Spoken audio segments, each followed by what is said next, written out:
আমি মূলত আমাদের বাগেরহাট বাইতেশ্বর কমপ্লেক্স, নড়াইল বাইতেশ্বর কমপ্লেক্স এবং খুলনা বাইতেশ্বর কমপ্লেক্স বার্ষিক মাহফিলে যোগদানের জন্য এসেছিলাম।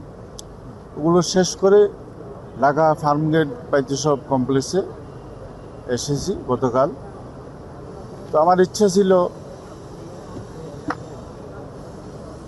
জুলাই যোদ্ধা ওসমান হাদির জিয়ারত করার। তো দেরিতে হলো, আজকে ওসমান হাদির জিয়ারত করার সুযোগ হয়েছে আলহামদুলিল্লাহ।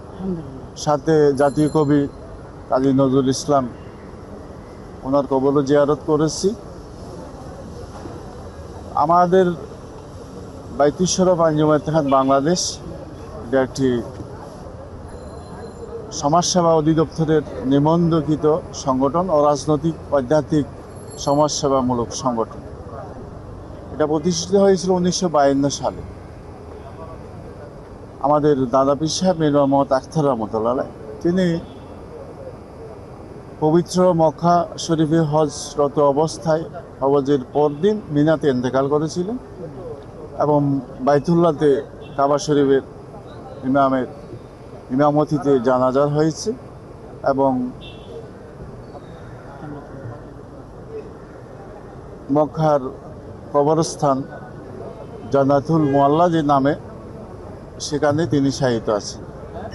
তার আগে কাবা শরীফকে সামনে রেখে তিনি আমার মরহুম আব্বাজান শাহ সুফি হযরত মাওলানা আব্দুল জব্বার রহমতুল্লাহ আলাইহ ওনাকে খেলাফতের দায়িত্ব দিয়েছিলেন। তিনি 71 সাল থেকে 98 সালের 25শে মার্চ ইন্তেকাল করেছেন। বাংলাদেশে আমার জানা মতে সর্ববৃহৎ জানাজা ছিল এটা। তো তিনি সর্বস্তরের জনগণের কাছে সমাদৃত ছিলেন, গ্রহণযোগ্যতা ছিল, সবাই ওনাকে শ্রদ্ধা করতেন। যেহেতু তিনি সমাজসেবার, মানবতার, এতিম, দরিদ্র, নিঃস্ব, অসহায়, বিধবা, তাদের সেবা করেছেন আজীবন। সারা দেশব্যাপী আমাদের 700-এর অধিক প্রতিষ্ঠান রয়েছে বিভিন্ন জেলা উপজেলাতে, ঢাকাতেও রয়েছে 3-4টি, অন্যান্য জেলাতেও রয়েছে। তো আসলে আমাদের প্রতিষ্ঠান বেশি হওয়ার কারণে, আমি তো কেন্দ্রীয় সভাপতি, সেই হিসাবে আমার দায়িত্ব তো অনেক বেশি। সারা দেশে সফর করতে হয়। শারীরিকভাবে একটু অসুস্থ অনেক দিন ধরে।